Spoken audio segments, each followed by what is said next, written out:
Everyone, welcome back to another episode of Florida Panthers Daily. It's your host Jacob Williams here. Excited to talk to you guys about all the recent news in regards to the Florida Panthers. So the Panthers just released their theme nights. So if you guys don't know what theme nights are special nights that the Florida Panthers have throughout the course of a season that are kind of special themes. So they have Pink in the Rink night to honor breast cancer. They have Star Wars night. They have Military Appreciation night. They have their Hispanic Heritage night, which they called Vamos Gatos. They have Fan Appreciation. They have another cool theme night that is the banner raising for the 2024-25 Stanley Cup champions. Trying to think of some other theme nights that they've done before.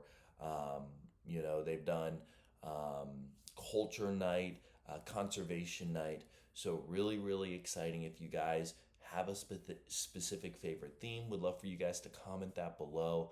I know my favorite themes have always been, it seems like this is a recurring theme, is our banner raising night. Went to that last year. That's always a cool one. I know the conservation night is super cool, and for every single one of these themes, the Panthers create special jerseys that the players wear kind of pregame. The Panthers conservation one's super cool. If you guys don't know, the Florida Panther is actually the state animal of the state of Florida. The Florida Panther actually used to be endangered, and there's a lot of kind of resources, information on how we can go and protect Florida Panthers. So theme nights are always great. Also Star Wars night is also a super cool one. Everybody, including Stanley C, gets up in their Star Wars merch and their Star Wars wardrobe. But yeah, theme nights just got announced. Super exciting. Would love to know your guys' favorite theme night. So if you guys can, like I said, comment your favorite theme night in the comments below. Next thing is Mackie Samoskevich.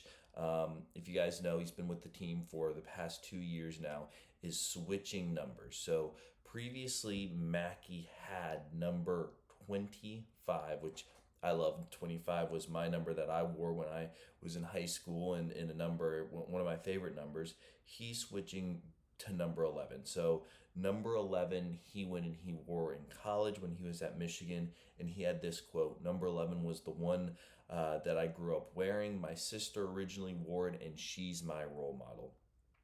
A lot of great players have worn this number here, and I hope to represent it well. The last person who was a substantial name who wore number 11, we know Jonathan Huberdeau. He was in the Kachuk trade, one of our alternate captains. Fan favorite, been with the team forever. Now Samoskevich is going to don the number 11. Super cool. I thought he looked great in the 25, but he's going back to his college number 11. It'll be cool to see Samoskevich in those new threads. So looking forward to seeing Mackie in number 11. Want to talk about this. I know it's the off season, so there's kind of it's hard to really find topics to talk about. But elbow room overrated. Don't know if you guys know so much about elbow room. So elbow room is very popular bar that's right off of Los Olas, right off the beach in Fort Lauderdale. A lot of Florida Panthers players have basically name hinted or talked about elbow room a lot as a place they go to because they don't live too far away from it. Also, post Stanley Cup final wins, that's where the celebration was had at elbow room. But is it overrated? I've been there a couple of times. One thing is it's kind of like, you ever notice if there's a spot that's too popular, it's kind of like used too much. It's not a great spot if it's too popular. Every single time I've been there, it's been impossible to get a drink.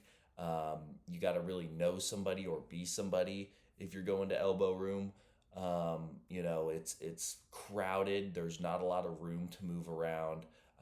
Like most bars, it's dirty, but elbow room's really, really dirty. And they're cash only. I love the aspect of cash, but so many people don't carry cash on them, and it's like not the one time, but the few times that I've gone, tried to get cash and their ATM is broken inside the bar, which again probably isn't a surprise. But it's really crowded, really dirty. Not a lot of room in there. cash only, and then the few times I've gone, their ATM hasn't worked. So I think it's a great spot. Like I've been in there, you get some great views of the ocean. It's kind of an iconic spot, but it's like, man, I love like Elbow Room, but out of places that I would want to watch a Florida Panthers game, that is like on the very bottom of my list of where I would want to go to watch a Florida Panthers game. Love Elbow Room, but I do think it is a tad bit overrated. Just want to know what you guys think in the comments below. Have you guys ever been to Elbow Room or not? But yeah, love to know what you guys think. Now, lastly, going over to one of my favorite segments, what's more likely? Which D man is going to have more goals at the end of the year? Is that going to be Ekblad? Is that going to be Mikkola? Ekblad had more goals in 23-24. Mikkola had more goals in 24-25. A lot of that has to do with Ekblad's suspension for missing a part of the second half of the season. I think this is a really interesting question, number one, because defensemen don't score a lot of goals.